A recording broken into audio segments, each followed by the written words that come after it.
Hello guys, welcome to positive therapy Tamil channel. இன்றைக்கி ஒரு law of அட்ராக்ஷனை பற்றி சொல்ல போகிறேன். ஈர்ப்பு விதி அப்படின்னா என்ன அப்படின்றது எல்லாருக்குமே தெரியும். ஒரு குட்டி ஸ்டோரியோடு சொல்லலாம் அப்படின்னு. இது ரியல் ஸ்டோரி, உண்மையான கதை. இது என்னென்னா, ஒருத்தவங்க அவங்க பிஸ்னஸ் பண்ணணும் அப்படின்னு சொல்லி ஆசைப்பட்றாங்க. ஆனால் அவங்களுக்கு அது மேலே நம்பிக்கையே இல்லை. ஏன்னா இது நிறையா பேர் பண்ணுறாங்க, இது நம்ம பண்ணால் போகுமா போகாதா, நிறைய சேல் ஆகுமா ஆகாதா, கஸ்டமர்ஸ் நம்மக்கிட்ட வருவாங்களா, இந்த ப்ராடக்ட் நல்லா இருக்குன்னு சொல்லுவாங்களா அப்படின்ற எண்ணங்கள் எல்லாமே அவங்களுக்குள்ளே தோணிக்கிட்டே இருக்குது. அதை எப்படி செயல்படுத்துறதுன்னு அவங்களுக்கு தெரியல. அப்போ ஒரு நாள் அவங்க இந்த சீக்ரெட் அப்படின்ற புக்கை பற்றி ஒருத்தர் மூலியமாக கேள்விப்பட்டு அப்புறம் யூடியூப்லலாம் அவங்க நிறையா அதை சர்ச் பண்ணி அதை பார்க்க ஆரம்பிக்கிறாங்க. அதை கேட்கும்போது அதுக்கப்புறம் அவங்களுக்கு யூடியூப்பில் நிறையா வீடியோஸ் அதை பற்றி ரெக்கமெண்ட் ஆகுது. அவங்க அதை பார்க்குறாங்க. அதை சர்ச் பண்ணி நம்ம பார்ப்போம் அப்படின்னு பார்க்குறப்போ அவங்களுக்கு நிறையா வீடியோஸ் வர ஆரம்பித்தோடனே அவங்க ஓகே இது உண்மை தான் போல், நம்மளும் பண்ணி பார்ப்போம் அப்படின்னு சொல்லி நிறையா மெத்தட்ஸ் எல்லாம் ட்ரை பண்ணுறாங்க. அன்னையிலேருந்து அவங்க எந்த ஒரு சின்ன பயமுமே இல்லாமல் நான் கண்டிப்பாக இதை சக்ஸஸ் ஆக்கி காட்டுவேன் அப்படின்ற மாதிரி ஒரு பெரிய தாட்டில், பாசிட்டிவான தாட்டில் யோசிக்க ஆரம்பித்தாங்க. ஸ்டார்டிங்கில் ஒரு ஏர்லி மார்னிங் அவங்க ஒரு அமைதியான சூழ்நிலை, ஒரு 10 நிமிஷம் அமைதியாக உட்காந்து நம்மளோட முதல்ல எப்போயுமே ஸ்டார்டிங் எடுத்தோடனே நம்ம என்ன நினைக்கிறோமோ அது மட்டும் யோசிக்காமல் நம்ம மூச்சை ஃபஸ்ட்டு கவனிக்க ஆரம்பிக்கணும். அப்போ தான் நமக்குள்ளே எந்த தாட்ஸும் வராமல் நம்ம அதை மட்டுமே யோசிப்போம். ஏன்னா நம்ம எடுத்தோடனே நம்ம உட்காந்து யோசிக்க ஆரம்பிச்சிட்டோன்னே அது மட்டுமே வராது. ஸோ அப்போ அதை யோசிக்க ஆரம்பிக்கிறாங்க. மூச்சு நல்லா கவனித்து மேலே சும்மா பிரீத் இன் பிரீத் அவுட் அதை நல்லா பண்ணி அதை கவனிக்கிறாங்க. அதுக்கப்புறம் அவங்க நான் ஒரு பிஸ்னஸ் ஸ்டார்ட் பண்ணேன்.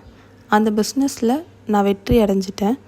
அதால் என்னை நிறையா பேர் பாராட்டுறாங்க, எனக்கு நிறைய கஸ்டமர்ஸ் வராங்க. அதனால் நான் ரொம்ப சந்தோஷமாக இருக்கேன். என்னோடய குடும்பமும் இதால் ரொம்ப சந்தோஷம் அடையுது.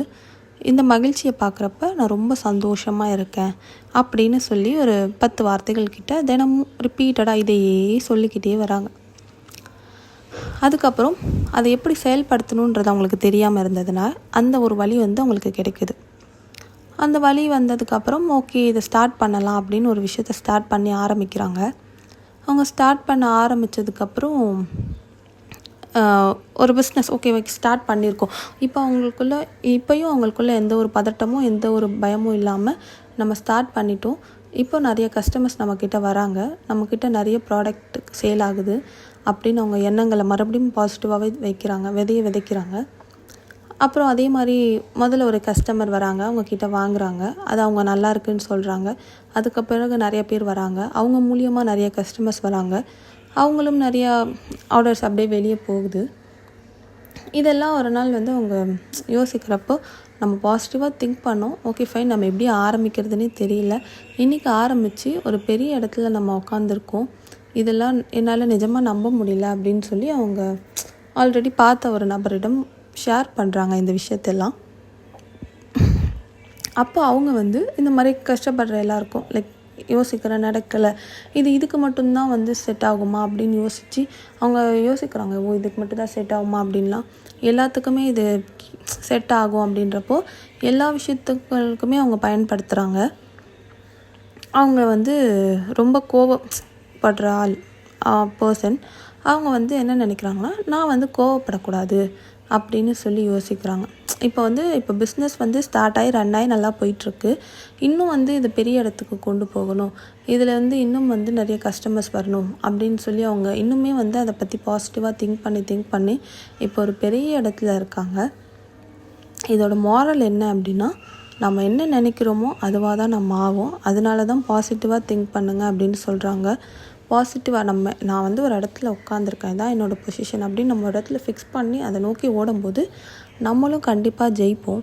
அதனால் எல்லாராலையுமே ஈஸியாக பண்ணக்கூடிய மெத்தட், எந்த ஒரு இதுவுமே இல்லை இதில். நான் என்னோடய எண்ணங்களை மாற்றும் போது நான் வெற்றி பெற முடியும். ஸோ நம்மளால் கண்டிப்பாக வெற்றி அடைய முடியும். ஒவ்வொருத்தராலையும் இந்த மெத்தடை யூஸ் பண்ணி வெற்றி அடைய முடியும். துளி அளவு கூட நம்ம நெகட்டிவாக அதை பற்றி யோசிக்கவே கூடாது. என்னால் முடியும், நான் ஜெயிச்சிட்டேன், முடியுன்றதை தாண்டி நான் ஜெயிச்சிட்டேன் அப்படின்னு நம்ம நினைக்கிறப்போ நம்மளால் கண்டிப்பாக முடியும். ஸோ எல்லாருமே வந்து இதை பயன்படுத்தி வெற்றி பெறுவீங்கன்னு நான் நம்புகிறேன். இந்த வீடியோ உங்களுக்கு பிடிச்சிருந்தா லைக் பண்ணுங்கள், ஷேர் பண்ணுங்கள், மறக்காமல் சப்ஸ்கிரைப் பண்ணுங்கள். Thank you friends.